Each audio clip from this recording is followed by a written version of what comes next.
SpaceX Dragon Big Boost PPRV ISO valve in location 1 is verified open. Dragon interior is secure, waiting for your go to procedures.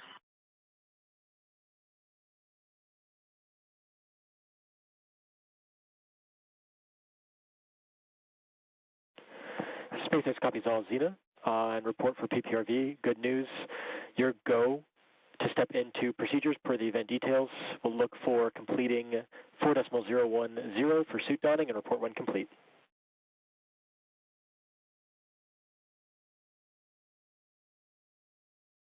So, section 4 of 4.010 will complete. Houston, station on 2. We're complete with our sides of step 3. Do you need those photos downlink now, or should we just proceed with step 4?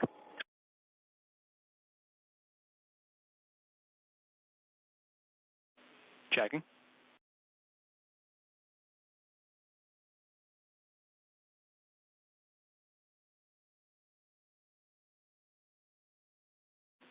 And Chris, we'll take the photos when we get them whenever, so we're ready for step 4. No rush.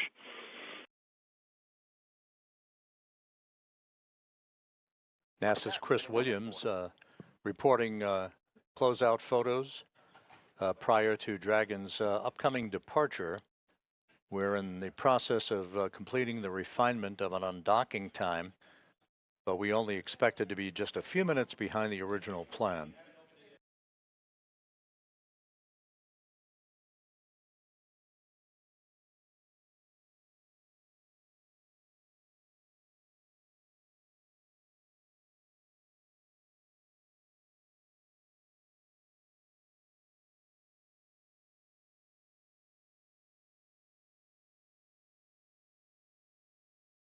In this view inside Dragon Endeavour, in the foreground is Roscosmos cosmonaut Oleg Platonov, wrapping up his first flight into space.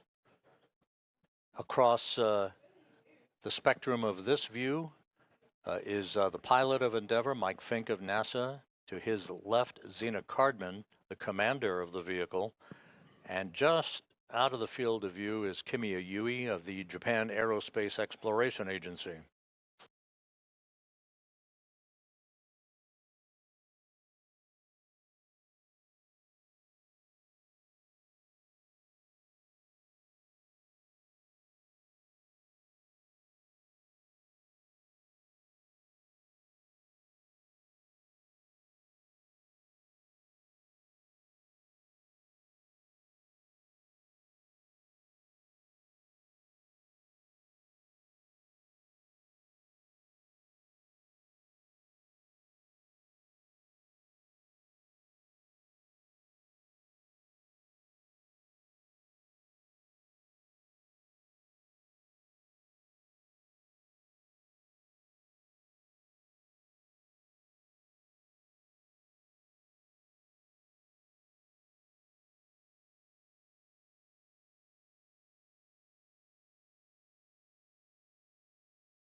Yes.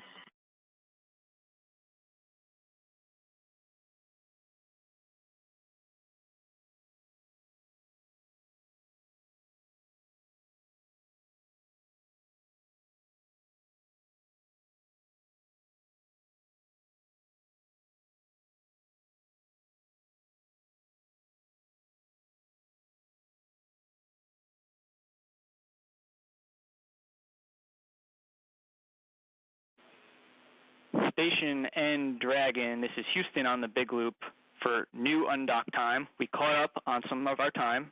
New undock is 22:15. That is 2215. How copy?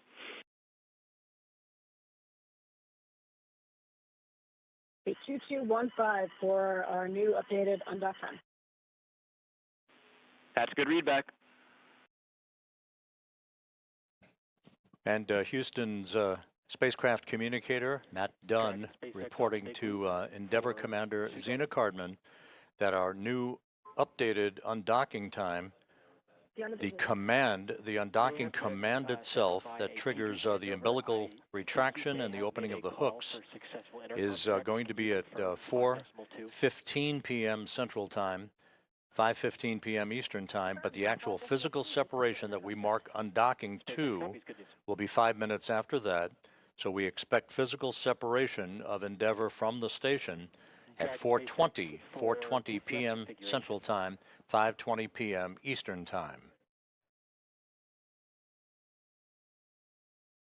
Ready to copy. I can report that the control of cabin air temperature via 4.080 is now allowed until pre-chill. Note that the hex is currently configured for maximum cooling.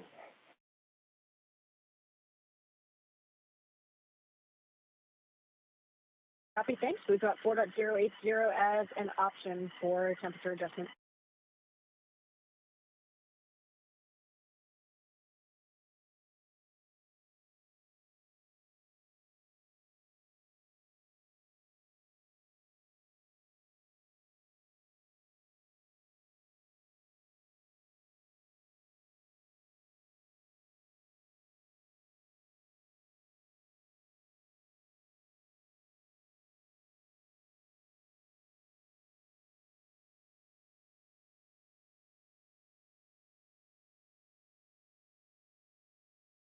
This is Mission Control Houston. Once again, the view inside the Dragon Endeavour as the International Space Station flies smoothly on 260 statute miles above the Earth.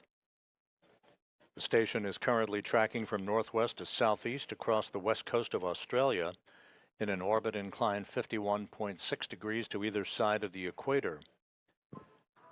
In the foreground is Endeavour Commander Zena Cardman. To her right, pilot Mike Fincke. The two NASA astronauts joined by Roscosmos cosmonaut Oleg Platonov and Kimiya Yui of the Japan Aerospace Exploration Agency. The four crew members soon to begin the journey from the station back to Earth, about a 10.5-hour journey that will result in a splashdown off the coast of California in the early morning hours on Thursday. Splashdown planned for 2:41 a.m.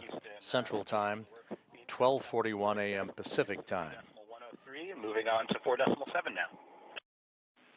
Copy. Moving on to step 4.7. We're with you.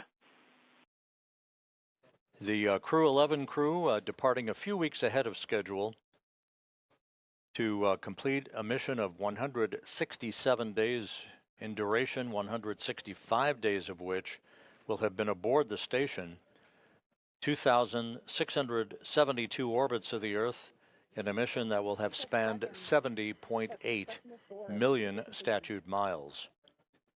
Cardman and Platonov, wrapping up their first flights respectively, will have logged 167 days in space. 4.011, but hold in section 1. Copy. Activating 4.011, but holding in section 1.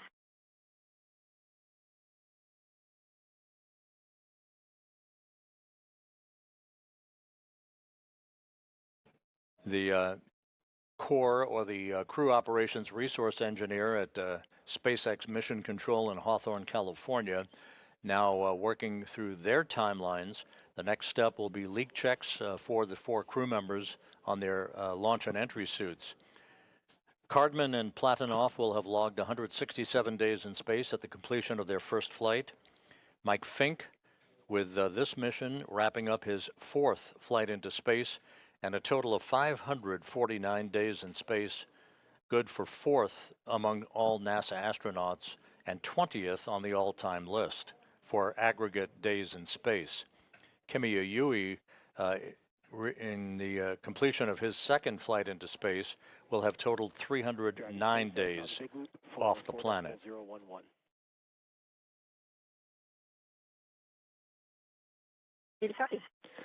Hey, Zena, you are go to complete Section 1 suit leak check preparations. We are still performing some final reconfigurations on the ground before we complete Section 2, but you are go for Section 1. We go for Section 1 only. We'll hold before Section 2.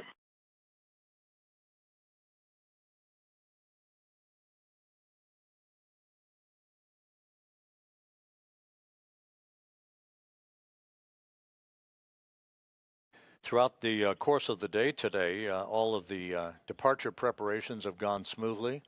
Again, the crew reported earlier today that it was feeling in great shape, the Crew-11 crew, ready to come home to wrap up their mission, albeit a few weeks ahead of schedule.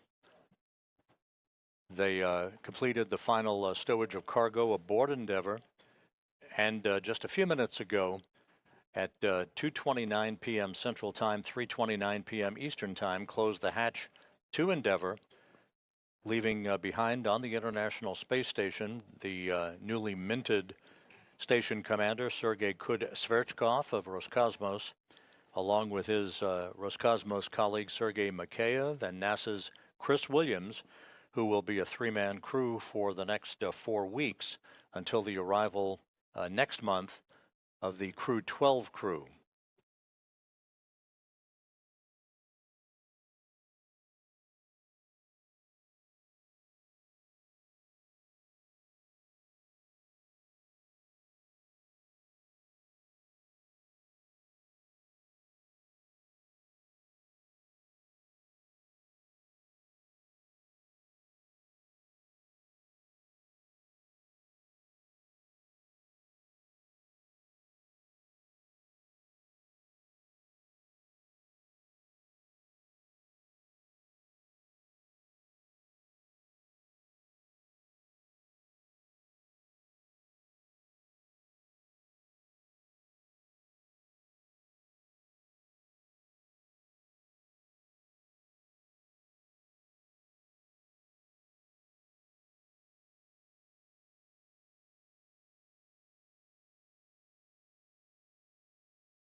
SpaceX Dragon, big loop, just 1.8 terrace complete. We are pausing at 1.9. SpaceX copies on the big loop. And that's good timing. Ground has verified system reconfigurations for hatch closure are complete and nominal. You are go to proceed to Section 2. Report when ready to pressurize. Copy, go for Section 2 and vocal. And the Corps, the Crew Operations Resource Engineer in Hawthorne, California, giving the crew the go-ahead to begin suit pressurization for leak checks on their launch and entry suits. This part of the routine series of procedures that will lead to the new undocking time that is marked at physical separation, the new undocking time of 4:20 p.m. Central Time, 5:20 p.m. Eastern Time.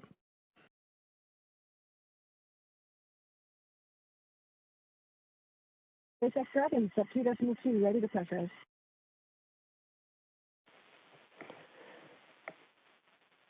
SpaceX copies. You are go for 2.3. Initiate suit leak check. Copy, go for 2.3.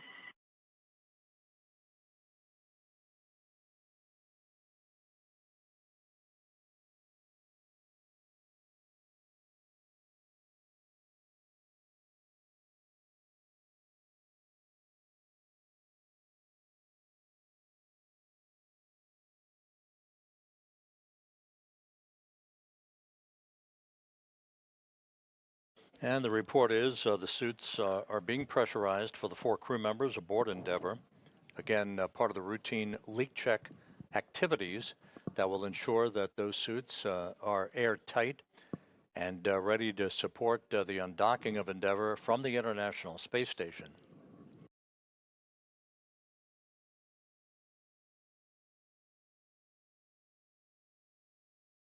We're about 90 minutes away from the undocking command that will begin the process of retracting the umbilical that has provided power to Dragon during its docked stay aboard the International Space Station.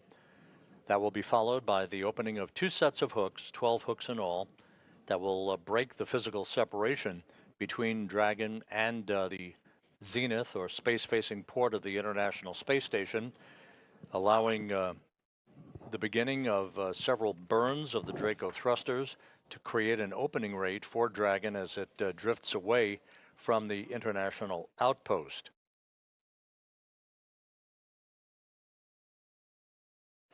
The deorbit burn that will begin Endeavour's trip home out of low Earth orbit is scheduled at 1:51 a.m. Central Time, 2:51 a.m. Eastern Time, Thursday morning. That will be a 13-minute, 15-second braking maneuver to slow Endeavour down by 87.5 meters per second, allowing it to drop out of orbit for its high-speed entry back into the Earth's atmosphere.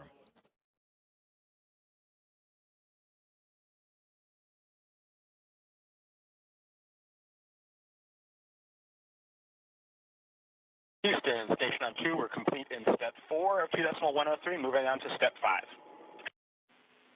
Copy all, we're with you in step 5.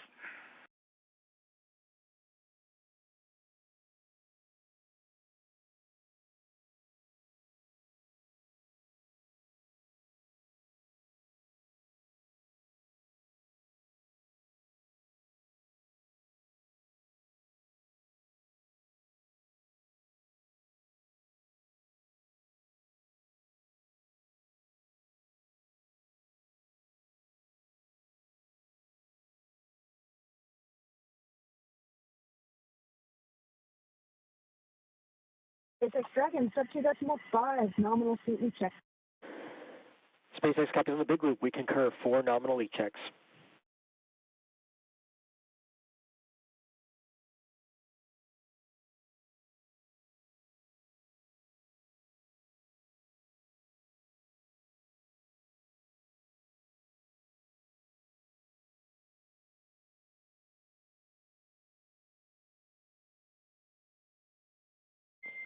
Dragon, SpaceX.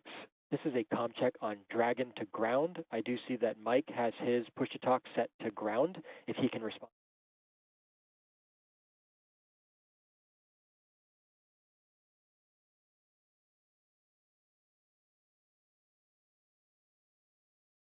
SpaceX Dragon, C3 speaking. Howdy. Clear.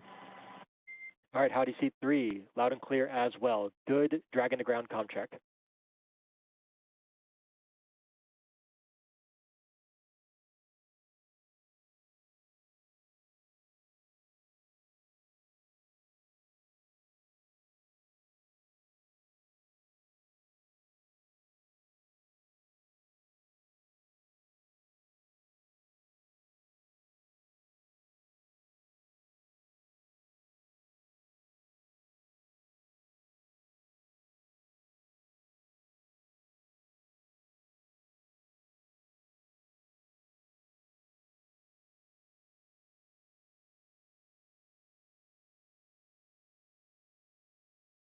This is Mission Control Houston. With the successful completion of the leak checks on the 4 crew members for Crew-11 aboard the Dragon Endeavour, 4 good suits reported and confirmed by the SpaceX engineers at their mission control room in Hawthorne, California. So just a quick recap, the crew loaded all of the cargo aboard Endeavour that will be brought back to Earth for a splashdown in the wee hours Thursday morning off the coast of California. They closed the hatch between the station and Dragon at 2:29 p.m. Central Time, 3:29 p.m. Eastern Time. All of this pointing towards the undocking of Dragon from the space-facing port of the Harmony module of the International Space Station. The updated undocking time is now scheduled at 4:20 p.m. Central, 5:20 p.m. Eastern Time, leading to a splashdown early Thursday morning off the coast of California at 2:41 a.m. Central, 12:41 a.m. Pacific Time. There's a view of the Dragon Endeavour with the 4 crew members in good shape, all suited up, ready to begin the journey home to wrap up 167 days in space. We will be back within the hour for the undocking coverage, in which we'll be joined by Hawthorne, California, and SpaceX. For all of that activity, be sure to tune us back in at 3:45 p.m. Central, 4:45 p.m. Eastern Time for undocking of Endeavour from the International Space Station to begin the journey back to Earth. For For now, we'll wrap up our hatch closure coverage. This is Mission Control Houston.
The SpaceX Crew mission, Crew-11. Next to her is Mike Fincke. Now, he is the pilot on the SpaceX mission, but he took over as the station commander, space station commander. So then yesterday he had to relinquish command, hand over command to a Russian on board. And then separately, you've got a separate Russian cosmonaut as well as a Japanese astronaut, and they're the ones who make up Crew 4. So they are all coming back. Again, we expect them to actually undock, push back sometime between 5 and 5:15, and then they would begin their deorbit burn. I believe it's set for 2:50 or so Eastern time in the morning, and then splashing down 3:41 Eastern time off the coast of California in the Pacific. And when they do that, they will be obviously immediately picked up by the surface ship, and then a chopper will bring them ashore, and then onto, or a plane, we believe, will take them onto Houston. And in the 5 a.m. hour, if you want to stay up that late,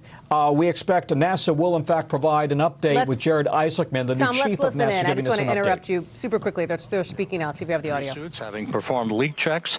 The hatch was closed a few hours ago between Endeavour and the International Space Station as we point to an undocking time of 4:20 p.m. Central Time, 2:20 p.m. Pacific Tom, I'm sorry to interrupt you on that. It looked like they were speaking. Maybe we were getting some different audio from there. We wanted to check on that. Tom, I'm going to ask you to stand by. I want to go to Mike here because, Mike, you were referenced by Tom. You have been on the space station a couple of times. We know you are the expert astronaut here. What is going through somebody's mind as they're beginning this undocking procedure? How long does this take? There's obviously a rigorous sort of schedule of things that they need to do before they get to the moment that we're about to watch unfold live in the next couple of minutes. Well, they're following the checklist as closely as they can in communication with the folks inside, because they have some steps as well. And of course, with the ground, with the Mission Control Center, and then eventually with SpaceX as well, once they get clear. So they're just counting down all the steps, making sure they don't miss anything, double checking everything, and getting ready to come home. But they're really focused right now on the checklist and the procedure. And this is a big deal, as Tom alluded to. It is highly unusual for something like this to happen, for them to come home early. Yeah, it's never happened before, Hallie. I was shocked when I heard it. You know, we're usually able to handle just about anything in space. Sometimes you trade off jobs if someone's not feeling well. Someone else will take their place on a spacewalk. Even that's happened. But to return a crew early is unusual. It's never happened before. I think a couple things come into play too in their decision. They've already been up there, as Tom said, for 5 months, so they're about a month short. But still, they got a lot of things done. And there's another crew almost ready to come up. They're scheduled to go up in about a month or so, and they may bring them up a little bit earlier. So operationally, the hit is a couple weeks of a reduced crew, and I think that probably factored into the decision as well. Well, I want to note here that in this update, in this briefing that we're getting from some of the NASA officials, you're seeing it live here. We saw that live view of the crew a second ago. We have learned from NASA that the crew member with the medical issue has been stable. So that is obviously some good news here as they are preparing to bring that crew member back. And we should note here, too, NASA officials have cited, of course, privacy concerns. They're not, they're not saying who it is to be mysterious. There are obviously HIPAA rules and regulations that are in place to protect the privacy of the astronaut on board. We'll talk more about that in a second, but I want to bring in Dr. Sutter now. Dr. Sutter, what are the things that you're going to be watching for? So we're getting a live look now, and I want to confirm on the right side of your screen, that is a live shot of the NASA feed. So this is it. They're going through their procedure. You heard Mike, who knows a thing or two about the space shuttle, talk through the checklist here. Dr. Sutter, what's going to be the thing for you to confirm, okay, the undocking is going well, the undocking is going smoothly. What are you watching for?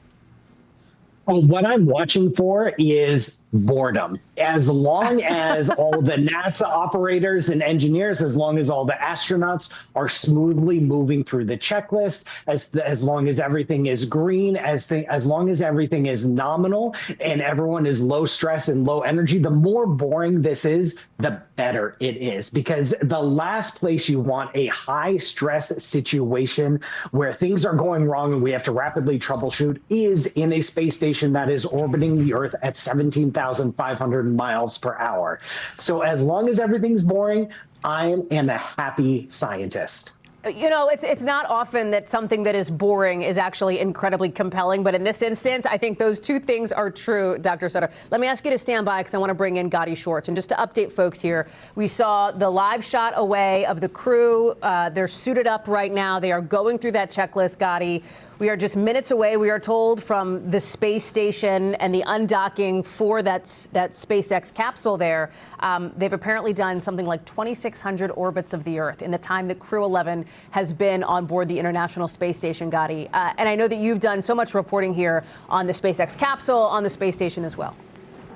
Yeah, I mean, the only reason why I'm on this panel, I think, we've got an astrophysicist, we've got a former commander who's been on the ISS, we've got the legend when it comes to space journalism. I think I'm here because I've got the toys, and there's nothing boring about any of this for me. My office is filled with these toys. This is a Crew Dragon, or a replica of a Crew Dragon, and when we're talking about the Endeavour, if you're like, Endeavour sounds familiar, yeah, that's because this capsule that you're seeing is named after the space shuttle Endeavour because it was the first operational Crew Dragon to carry humans back in May of 2020 after the end of the shuttle program. Remember, the United States, we went dark when it comes to shuttling up people into space from the shuttle program into the SpaceX era. And as I understand it, this capsule that we're seeing right here, this is the first one to go up. It has gone up, I think, 6 times. If you were to check the odometer on this Crew Dragon, you would see millions and millions of miles. I mean, it spent something along the lines of like 800 or so plus days in space. It has ferried dozens of crew members up there safely. This thing is designed to hold about 7 people. Right now it's got 4 people, obviously, but it's got a lot of space on there, and these things are just becoming such workhorses. So not only are we going to see hopefully a perfect splashdown and this first of its kind medical evacuation, but we're going to see this space capsule be used and used again. It's very exciting times. And talk about that capsule. Mike, let me go to you on this, because this is autonomous. It is not as though the crew members on board, the members of Crew-11, are going to be flying this thing. Yeah, there's not even a control stick on that thing, Hallie. When they were designing this and they were talking about the different designs that we were looking at to replace the shuttle, especially a lot of my test pilot friends were a little concerned. There's a bunch of touchscreens. So yeah, it's pretty automated. The training involved is really shortened. The advantage of that is that it requires much less training. The space shuttle took years of training, especially for our pilots to fluid and land. It was no auto land. It was very manually controlled. Everything, the undocking that they're going to see today, all that was done manually with a pilot at the controls, our commander at the controls. This is more of a very automated. I wouldn't call it an amusement park ride, but it's highly automated. If there are some issues where the crew has to intervene, they'll be ready to do that. But you're absolutely right. It's a highly automated vehicle. Which is just so interesting here. I should note that we are 7 minutes away here from the undocking. It appears to be on time, and you are taking a live look. Obviously, you're seeing the images earlier coming in, and this is the live look here at the Johnson Space Center there in Texas. Obviously, an incredibly focused control room because, Paul, while, again, we are looking for this to go as expected, we are looking for nothing exciting to happen, they've got to be intently watching every nanosecond of this to make sure it unfolds as they want it to. Exactly. This is an incredibly delicate procedure. Every undocking and return to Earth is delicate. There are innumerable steps that have to go exactly right. And in any little thing, surprising things can throw this entire procedure off. Like if the space station happens to be in sunlight at just the wrong angle for the wrong amount of time, then the docking latch, the metal on it might expand a little bit too much, and then the capsule won't be able to release from the space station safely. And so they have to wait for the metal to cool before they can do that. And then the entire descent procedure, orbiting the Earth, selecting the landing site, they have to go from 17,000 miles an hour to 15 miles an hour at the moment that it drops into the ocean. And they have to drop 200 miles, and they have to orbit the Earth in precisely pick that landing location. That's why a lot of this is automated nowadays, because computers, automated systems, they can monitor all of the sensors on board the spacecraft all at once. And the moment that, like you said, the nanoseconds something goes wrong or is headed in a wrong direction, the computer, the automated system can respond instantly and much faster than a human can. This is to preserve human life. This is to make things safer, all so that we can do this efficiently and quickly and again and again.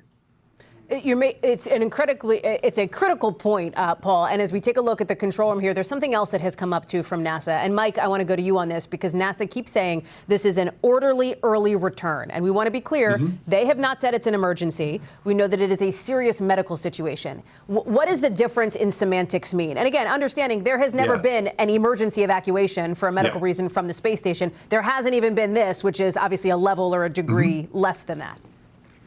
Yeah, Hallie, it's a really good point. And a lot of our things that we would do in space had kind of two versions of ending it.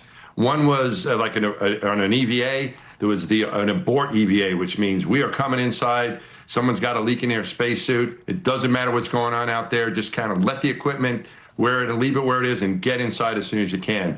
Versus what we would call a terminate a spacewalk, which is, okay, we have an issue, we're stable, but we're going to come inside, but we're going to do an orderly shutdown, close things out, not risk the equipment or not rush too much. We're just going to, we're going to safe the payload bay or safe the work site, and then we're going to come in orderly in a terminate. And that's kind of what happened in this case. If this was a no-kidding emergency where it was a life-threatening, or even if it was going to be like a long-lasting medical issue, if they didn't get attention, they would have been on the ground right away. They could have brought him home last week immediately. In this case, it's like, okay, we've stabilized it. We're not going to rush. We're going to do a good closeout, get everything that we need on board the spaceship, whether that's their personal items, get all the science data, equipment that needed to come back, do a good handover, and make sure that the crew is ready to come back in an orderly fashion. So it seemed like in a lot of the things we did in space travel, we still do, of course, that there's two versions. One is no kidding, let's get out of here. And the other one is, okay, we're going to come home, but we're going to do it in a more orderly fashion. And this is the latter, of course, Mike, is NASA has made clear. Yeah. Yes. We are, I should note here, it's just about to be 5:13 Eastern time. We are standing by now from Mission Control for what is called the go or no-go call. Once we get a go call, it's going to be just about 5 minutes or less to actually separate. So this is, they are on the precipice of determining that it should be a go. Tom, let me go to you about what goes into a call like that. They obviously want the conditions to be right. They want the crew to be ready. And there is this level, if not of emergency, of at least urgency to get this thing back to Earth. Yeah, listen, I think I got to say, Mike is a great friend and I respect him dearly, but I think it's a little more serious than just we're going to come down in an orderly fashion and everybody will be fine. Clearly, you heard the chief medical officer last week saying it's serious. We can't let this go on. We need this person on the ground. I think that it's quite serious. They need to get this person down. Now, we can all speculate about, okay, what type of thing is not an emergent situation, life-saving immediately in the ER versus something's developed and you don't want to wait at all. This needs to be addressed. And everybody has ideas and what have you. I would say, to answer your question, they are right now waiting on the go, no-go on undocking. That call is expected momentarily. And when it does, then the spaceship, the Dragon, will fire its Draco thrusters and back away from the space station. And when that happens, by the way, Mission Control Houston hands over to SpaceX Mission Control, I believe, is the way that all works out. I wanted to make a quick point about what happens on the space station, because that's going to leave just 3 people up there. That will leave Chris Williams, who is an astronaut from Potomac, Maryland. By the way, he has a PhD in physics from MIT, and he is a board-certified medical physics expert dealing with cancer at the Dana-Farber Cancer Institute. So you had his medical knowledge on board the station when this whole happened. We had a change of command ceremony yesterday when Mike Fincke handed over command to the Russian on board. That's that ceremony right there. He essentially said, do you accept command? And the Russian said, yes, I accept command. And behind them, you see everybody was back there clapping, including Zena Cardman, who was in the back with her ponytail up. And then, hey, if Tom, I could just point out, you. Yep. Mission Control is telling us that it is saying now live that it is a go, which means the next 5 minutes we expect to see this undocking. I hate to interrupt you, pal, but let's listen in for just a second here to hear some of that. Okay, Ronnie, thanks very much. The International Space Station is currently flying just off the southwest coast of Australia at an altitude of 260 statute miles. As you've indicated, the undocking command has been issued. On the big loop, umbilical demate complete and nominal. Umbilical demate complete and nominal. The hooks are beginning to drive. Again, 2 sets of hooks, 12 hooks in all. Once they're open, then Dragon will be free to begin its journey away from the Earth, from the space-facing port of the Harmony module of the International Space Station. There will be a series of burns. There will be 2 so-called undocking burns. The first will be 1.5 seconds in duration, the second 5 seconds in duration, followed by 2 so-called departure burns, one of 16 seconds in duration, the second of 22 seconds in duration. That will accelerate Dragon's rate of separation from the international outpost to a point in which it will exit the so-called keep-out sphere, and then ultimately the approach ellipsoid to begin the rest of its journey.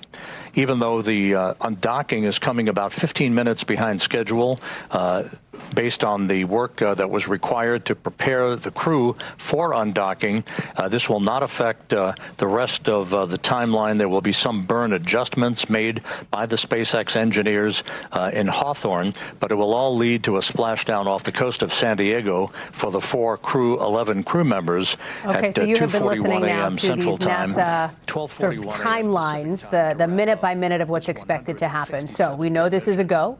We know now that Crew-11 is set to be beginning their return to Earth early from that mission because of this unknown medical situation that has happened on board with one of these 4 crew members. We don't know which. We know that in the next couple of minutes here, we're going to see 4 what they call burns, basically, departure burns, where there will be these moments as the SpaceX Dragon capsule undocks from the International Space Station and then begins that autonomous return back to Earth. And so, Mike Massimino, you have been on the International Space Station. You know what these moments are like. This is moment critical here for the next, 10 hours or so. They're going to be kind of on their own, hanging out in this capsule, returning to Earth. Yeah, and they're well prepared for it. The training involved is not as much as we had for the spacecraft as it was with the shuttle, but certainly they've had enough to know that this is they're going to be following a procedure. But it's almost like a simulation. It's kind of weird. You're so used to this, it seems very normal. Right now we're looking at this, and seeing what they're doing. But inside of that spaceship, they're just running through everything like they would in a simulation and ticking everything off, making sure that the spacecraft is holding pressure, that it's going to be controllable, that all the thrusters will be working, and that they'll have a successful reentry. So we'll see them separate here in a little bit, and then they'll be on their own little spaceship, and hopefully everything will continue to go well, and I expect it will. Yeah, no kidding. At this point, we understand Mission Control pretty silent at the moment. They're standing by for some hooks to fully retract. We think it'll happen truly imminently any second here. And as we wait for that moment, maybe the next 30 seconds, minute, 2 minutes here, Paul, let me go to you because we should note there is from what NASA officials have said, Mike can speak to this too, there is a extensive suite of medical equipment that is on board the International Space Station. The astronauts have a degree of training on some of these, high-profile medical issues that could happen, and yet it is not entirely comprehensive the way that it would be. It's obviously not an operating room up there, right, like you would have here on Earth. Exactly. We have to remember, even though the space station is only 250 miles above the surface of the Earth, it is humanity's most remote outpost. It is the most inaccessible place we have ever sent humans, and that's because of the speed of its orbit and the harshness of the conditions in space. Okay, so Paul, I want to just interrupt you here. Go ahead. We think we're just about 15 seconds away. Let's listen in.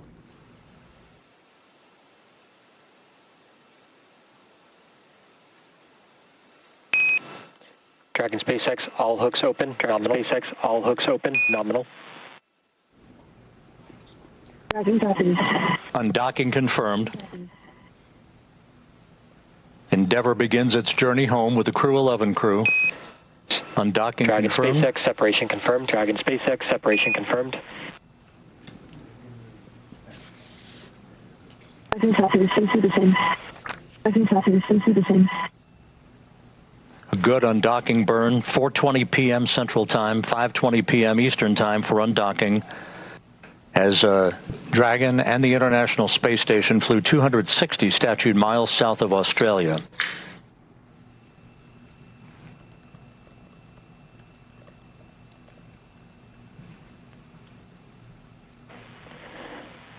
Dragon SpaceX on the big loop. Depart, burn 0 complete. So we've had 3 good departure burns. The undocking burns 1 and 2, departure burn 0.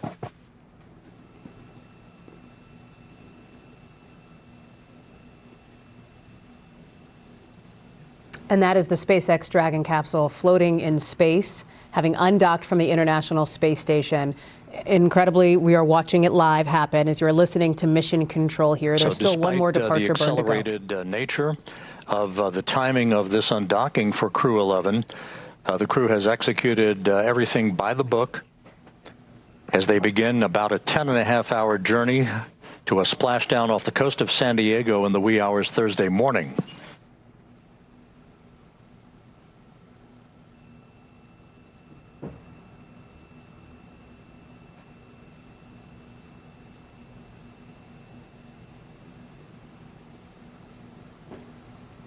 Houston station on 2, ISS thrusters are enabled. Houston copies. That the voice of Chris Williams of NASA on board the station as we look inside Dragon over the shoulders of Zena Cardman and Mike Fincke. Those are the 2 American crew members on board the capsule.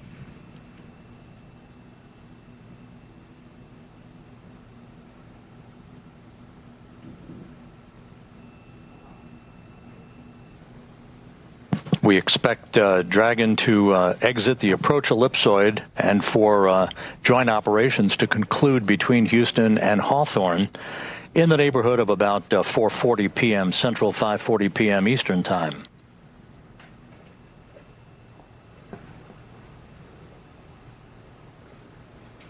An incredible moment there. Coming up is the capsule Endeavour's departure and exit from the keep-out sphere, the first of these 2 boundaries that are used to essentially measure the neighborhood of the International Space Station during rendezvous and departure operations.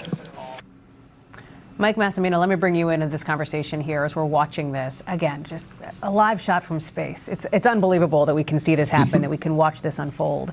And you see those 2 American Crew-11 members there, including the woman who was in command of that crew, as they are making their way now back to Earth. And you can see the screens. Give us a sense of what these moments are like. Again, yeah, they're intently watching what's going on, making sure that everything is behaving, the integrity of the spaceship is still there while they're still close by to do something about it, just in case. I think also in this case with these guys, you know, they're with this crew, you know, they stick together. Someone had a medical issue that shortened the mission, and I know them, and I know that they didn't say, you know, they weren't going to show their disappointment, but I think internally there's probably a little bit of disappointment, bittersweet. When it's time to come home from space, there's always kind of a mix of emotions. You're excited that you had a good mission. You're happy to be coming home and getting to see your family and your friends again, getting back to Earth. but Looks also like maybe, Mike, it's a bit of an ending. taking selfies, taking some pictures up there, huh? Oh, I'm sure they are. I was trying to see. Mike Fincke, Spanky is his nickname. He's a good friend of mine. I wanted to see what he had on his iPad. And Mike Fincke, Endeavour's commander and pilot, the two NASA astronauts. Yes, that astronaut, Mike Fincke, has a picture of his family maybe on his phone there. I'm going to ask our team to turn that audio down just a touch from NASA because, again, this mission is underway. The capsule has undocked from the International Space Station. Obviously, Mission Control. Explain this. I'm going to ask Tom Costello to do that. Explain this, Tom, because it sounds like Mission Control gets handed over now to what they call the Hawthorne team.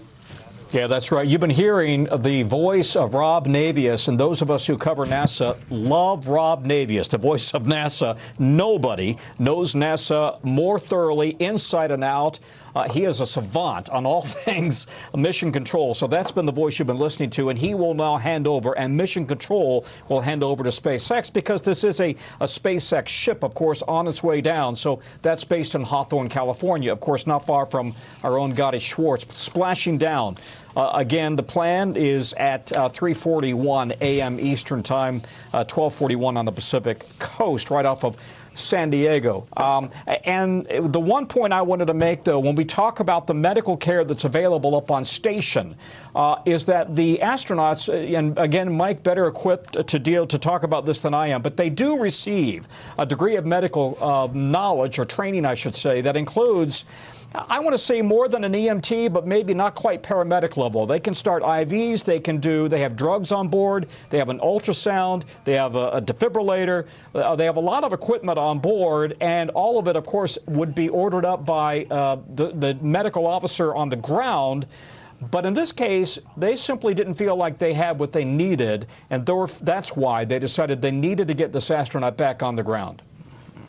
Paul, let me go to you, because what does the handover then to the medical team back on Earth look like after, as Tom notes, they're set to land or set to splash down in the Pacific, 3:41 Eastern, and then the process unfolds from there?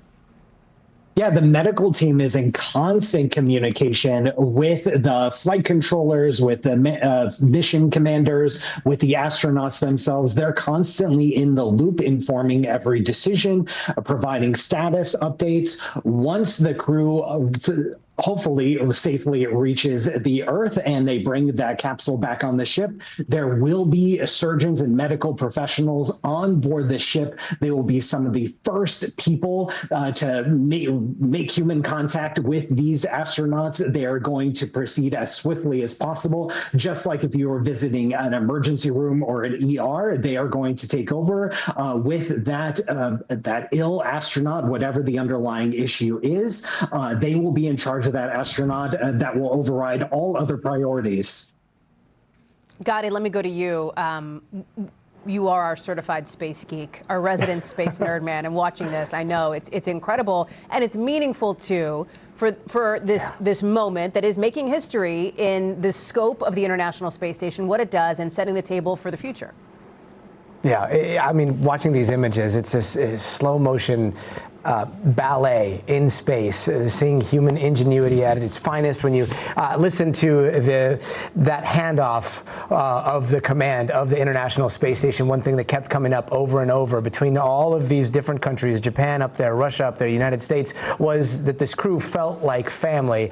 Zena talking about how she was surprised at how quickly the family came together and how they all came together to help one another with whatever happened. There are a few things that are obvious to anybody that's been watching this very, very carefully when we're talking about what kind of medical situation this is. It does look like both the Americans that are coming home today, they're able to move around freely. A lot of people are watching how their eyes look, whether or not this might be an eye issue, whether it might be some sort of physical issue that is visually apparent on some of the feeds that we've seen from them. And again, we just don't know right now, but I gotta say, I've never been up into space, so Mike can definitely talk more about this. But they're coming down to Earth's gravity, and Earth's gravity, as I understand it, hurts when you've been up into space for 5 months. When you go up, the human body has a really hard time for the first day to 3 days, as I understand it. That's when there's that space adaptive syndrome that like 70% of astronauts get, and that's where most astronauts, they get nauseous, they've got headaches, but then for the rest of the remainder of their mission, it's usually pretty great until they come down. Then you've got bone density issues, muscle atrophy, vision impairment. We just did a story about that study about how the brain shifts in its position in the skull. So there's so much that these astronauts are going to be dealing with as they come back down to Earth, in addition to whatever medical issue is plaguing at least one of them. That capsule may look like it's moving slow, but it is booking it at 17,000 miles per hour back toward planet Earth as you were looking at that live shot there. Just incredible to see from space. And those words from Mission Control, Endeavour crew, enjoy the ride home. We are going to be checking back. I have to thank all of you, Mike, Paul, Gotti, Tom. We couldn't do it without you. Your expertise, your reporting, your analysis. A key moment here for NASA, for the space station, and much more coverage to come. Tom, I know we'll be seeing you, some of you, I think, in the wee hours of the morning when this thing splashes down. Thank you all. Keep you posted. Thanks.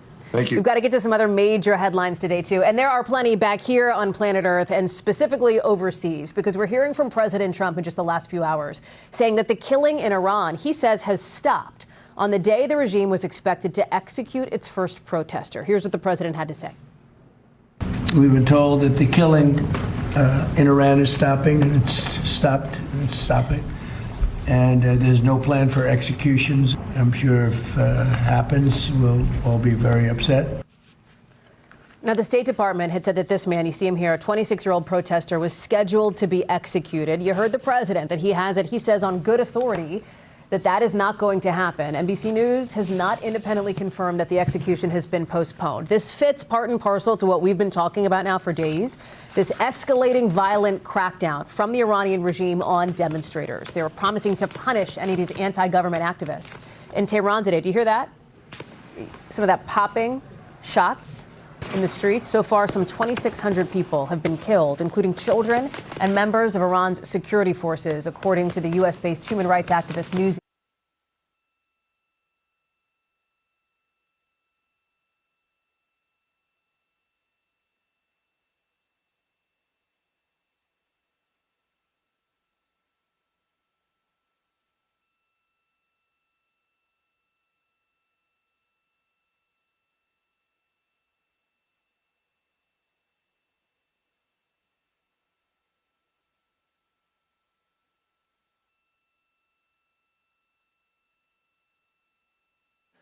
Once again, Crew-11 is on its way home a few weeks earlier than originally had been anticipated, but the crew is in good shape, ready for its arrival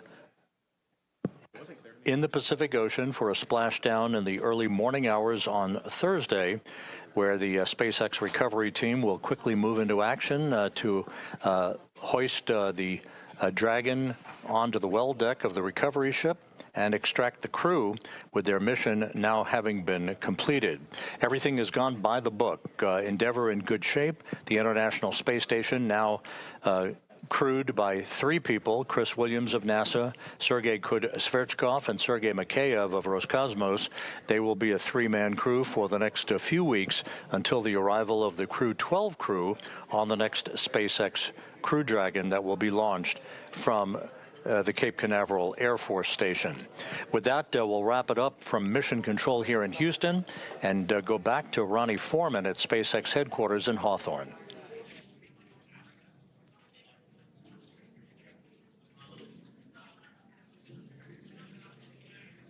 Thanks so much, Rob. With that, Crew-11 has officially departed the International Space Station.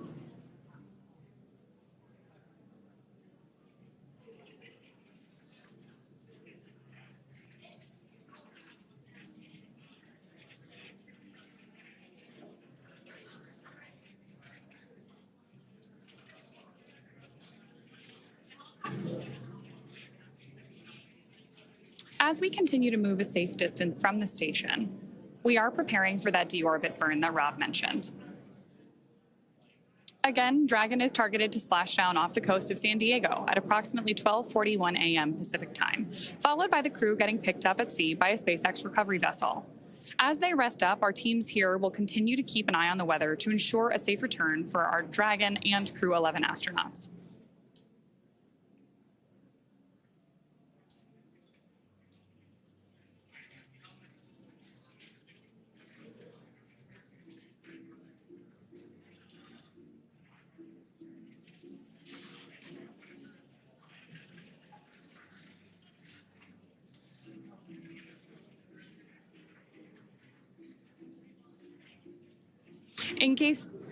In case you are just joining us, we are following along as our Crew-11 astronauts depart the International Space Station. And right now, we're standing by for Dragon to exit the approach ellipsoid, or AE, which is an imaginary football shape that is about 4 kilometers by 2 kilometers by 2 kilometers in the same family as the keep-out sphere, and basically governs the neighborhood of the International Space Station.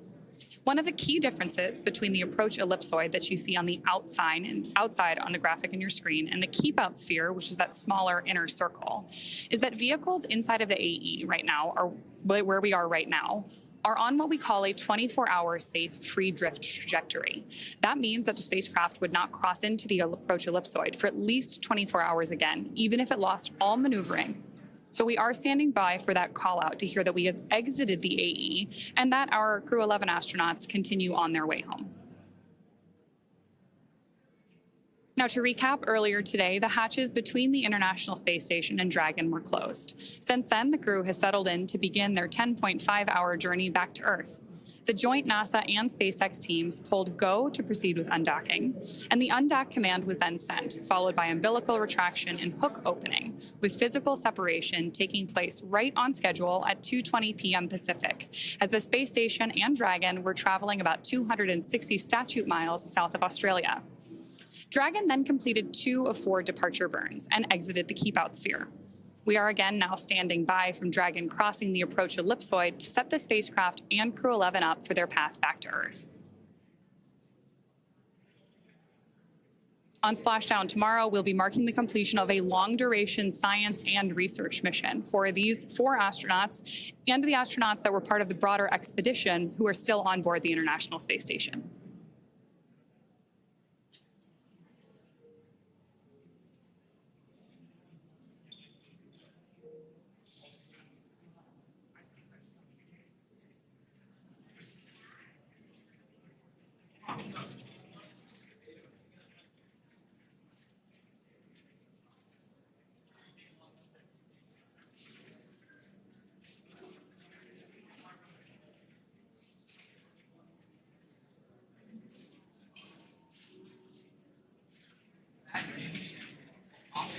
So because Dragon is still inside the approach ellipsoid, we are still currently in joint operations. And you're watching Mission Control Houston and Mission Control Hawthorne working together in the 2 different blocks on your screen.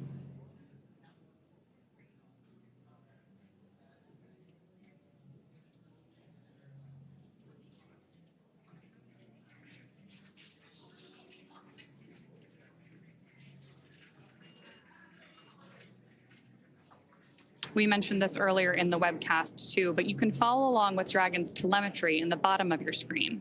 We just had that range measurement come up that you can track, looking at just about 800 meters away from the International Space Station right now. We're also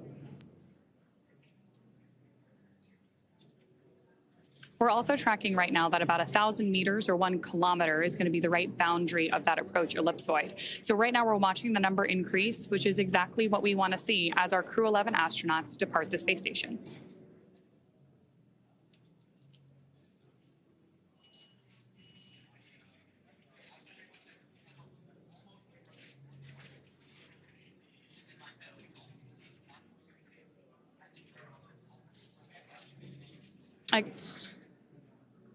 Again, we are standing by right now for that departure from the approach ellipsoid. You can keep following that, as I mentioned, in the bottom left-hand corner of your screen.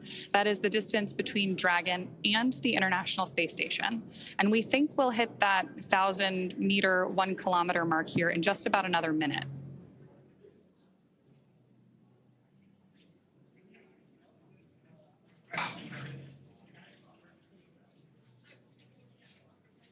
If you were with us earlier in the broadcast, you know that we had great views of Dragon as it left the International Space Station. But now that we've moved away from it and we are on the darker side of the Earth, our views have gone offline for now. Obviously, we're still in touch with our astronauts, and we'll bring those images back to you either later in this broadcast or when we pick it up later this evening to follow splashdown and recovery of our Crew-11 astronauts.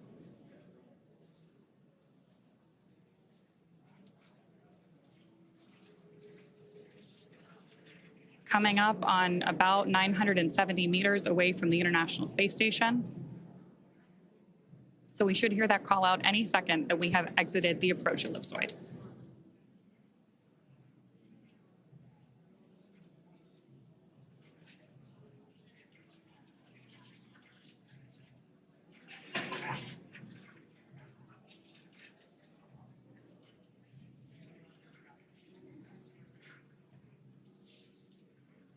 Tracking 1 kilometer on your screen right there.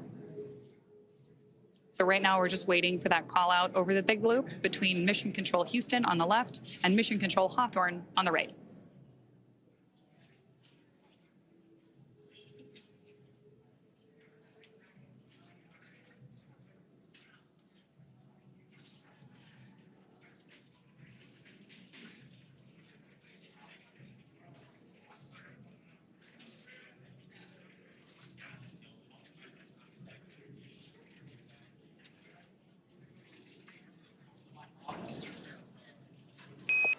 Dragon SpaceX on the big loop. Dragon has exited the approach ellipsoid and is on a safe free drift trajectory. Houston will be taking down the big loop shortly. Expect ISS audio traffic to cease. Following final comms, request swap of audio destination to Dragon to ground. Post swap, contact ground on Dragon to ground via the cabin mic for a comm check. Dragon copies, in work.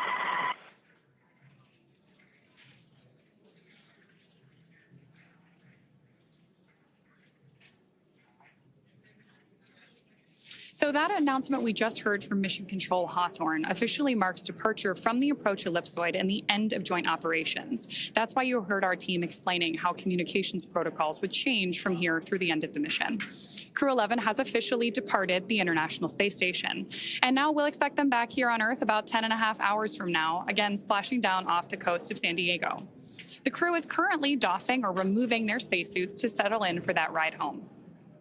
Splashdown should be early tomorrow morning at 12:41 a.m. Pacific Time, 2:41 a.m. Central, followed by the crew getting picked up at sea by a SpaceX recovery vessel. As they rest up, our teams here will continue to keep an eye on the weather to ensure safe return for Dragon and our Crew-11 astronauts. Meanwhile, we'll rejoin you for live visual coverage starting roughly 1 hour prior to splashdown. So we'll be back at about 11:40 p.m. Pacific. As always, you can find mission updates on X at NASA, at SpaceX, and on the web at nasa.gov. Thanks very much for watching. We'll see you on our Crew-11 astronauts again soon.